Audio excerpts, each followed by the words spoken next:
Welcome back to my channel. My name is Brandon Epstein, and today I'm going to talk to you about the mental preparation I did leading up to my episode with Joe Rogan. Now, probably like you, I'm a big fan of the show. I've watched hundreds of episodes, and so going into a situation like that, my nervous system automatically was going to be going a little bit haywire because you create a fantasy sometimes around people, whether celebrities or people you have a relationship with them, but they don't have a relationship with you. And so I knew that I had to do a lot to get myself mentally prepared to be able to go into this interview and not shit the bed. So I want to share with you a little bit about what I did. So 3 or 4 weeks before the episode was shot is when I was notified. And what's really important is I think a lot of times we have big opportunities in front of us. And we still go and we start telling everyone about it, we get excited about it. We're actually falling for the fantasy of the thing before it happens. So instead of falling for the fantasy, I expected nothing and I appreciated everything. I was approaching it as if I was 100% going to be on the show, but I also didn't have expectations around being on the show. And so what goes along with that is that I kept it very close to my chest. I told my wife, I told 2 of my friends who are very good coaches who I knew were going to support me in this journey. Besides that, I didn't tell anyone. I didn't tell family members.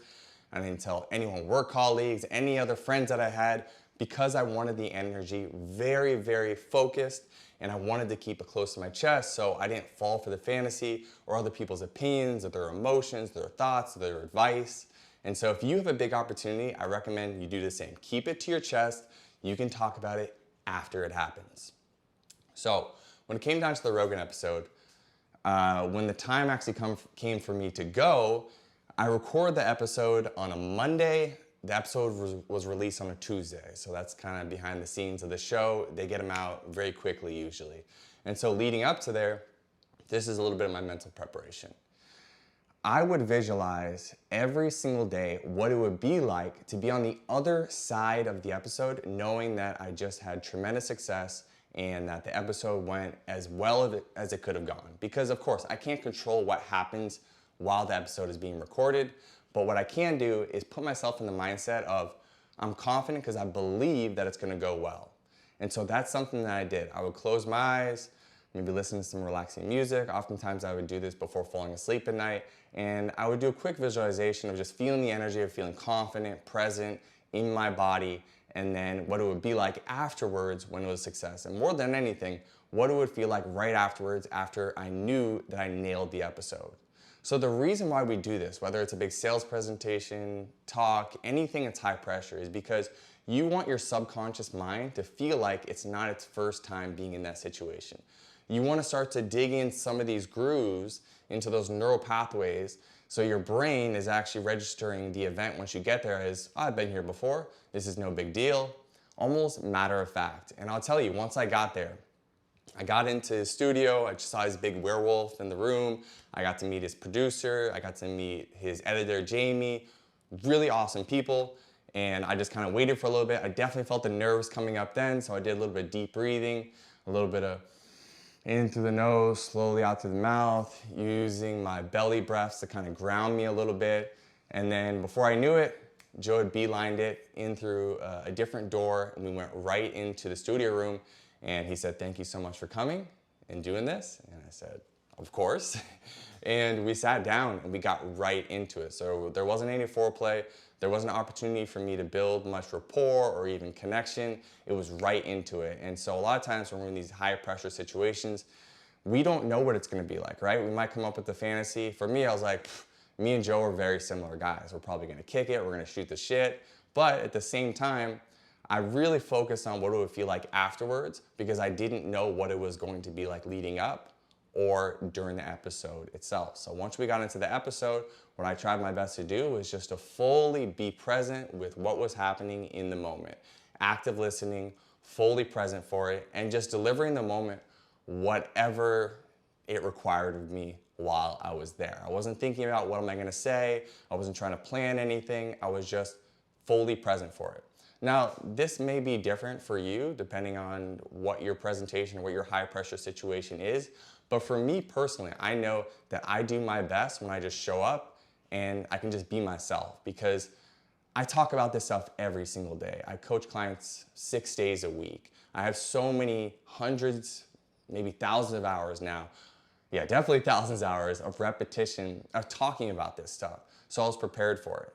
And so that's a big part of becoming mentally prepared for that situation, is that you're talking about something where you don't have to think and pre-plan too much, but rather it's something that's in your area of expertise or area of genius.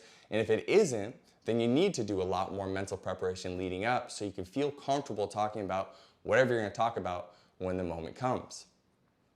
Something else I had to do even before I got into that room was confront my nervous system going haywire, because I knew that my life would never be the same after this episode was released. So I prepared myself to really live that out and feel what would happen, what are the fears that come up. Something that I noticed is I had this subconscious belief, and this is going to sound irrational, and most times subconscious beliefs that holds us back are irrational, but I had the belief that if I'm seen by too many people, I will be abandoned by the people who love me. Why did I believe this? It doesn't matter. It's just that my nervous system went, your life is great right now. You're safe. You have a beautiful family. You have friends. You have food in your fridge, a roof over your head. We're safe right now. So why would you want to go into this place of the unknown where something good, but also something really bad could happen, right? Maybe I say the wrong thing. Maybe, I don't know, people get mad at me. Whatever worst case scenario could play out, my subconscious was playing out the worst case scenario. And so what I had to do was go through my process I take my clients through, which was accepting the worst case scenario. Fine. Yeah, if I'm seen by too many people, I will be hated and the people I love will leave me. And as I accepted this worst case scenario in my body, slowly but surely my body just allowed itself to relax and let go. It was like acknowledging and accepting the worst case scenario allows you to let it go, because what we resist persists. If I want to try to act like that worst case scenario doesn't exist, it's going to persist even more in my mind and in my conscious thoughts. So I accepted it. I have a technique. I work on this energy timeline. So I surrendered it. I released that belief into the past, and energy can't be created nor destroyed. So I transmuted the belief by choosing a new belief, which was the opposite, which was I believe when I am seen by so many people, I will still be loved by the people who care about me most. Because ultimately, at the nervous system primal level, that's what I care about, is maintaining the relationships that matter to me most. And so once I believe that, hey, the worst case scenario is subconsciously that I'll be seen by so many people, I'll still be loved by the people who care about me most, I was able to let go of those nerves and just be present. And along the way, there were thoughts about, what am I going to say? How could this play out? It's impossible not to start to fantasize beforehand to some degree around how this could go. But I didn't allow that fantasy to be something that was going to be something that I had to attach onto and needed to work out that way. Because it didn't. A lot of the thoughts that I had around like what could happen didn't happen. And so it was good that I didn't attach to those, because I didn't have expectations. I was in a state of expect nothing, appreciate everything. And I think that's how we should approach any great opportunity we have. Yes, we're going to believe in ourselves, we're going to believe in our abilities, but we're not going to expect anything. We're just going to be in a state of gratitude for whatever comes from it. And what's come from it so far has been more life-changing than I could ever explain to you guys. It's been absolutely incredible. So many people reaching out to me, telling me how the episode has affected their life positively.